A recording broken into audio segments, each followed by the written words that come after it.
Nizere ko mumeze neza sibyo. Uyu munsi rero ngiye kubabwira ku kintu bitwa selenium. Uyu ni umunyu ngugu abantu badakunda gutekerezaho ariko nyamara bakeneye cyane, kubera ko uyu munyu witwa selenium ushobora gusohora imyanda n'uburozi mu mubiri wawe, ushobora gufasha mu kurinda kanseri, kongera ingufu abasirikare b'umubiri, gufasha amaraso gutembera neza, ufasha imikorere myiza ya tiroyide, kandi urabizi ko iyo tiroyide ifite ikibazo n'ibindi bice byose by'umubiri bigira ikibazo. Wongera icyizere cyo kubaho, ufasha mu guhangana na asima, uyu munyu ufasha no mu gutera inda.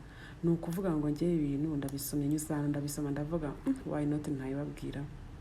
Noneho hano hari amafunguro usangamo selenium. Hari ubunyobwa, amagi, inyama y'umwijima, amafi, inyama y'inkoko, ibihwagari ndetse n'ibihumyo. Umva bigerageze uzanshimira nyuma.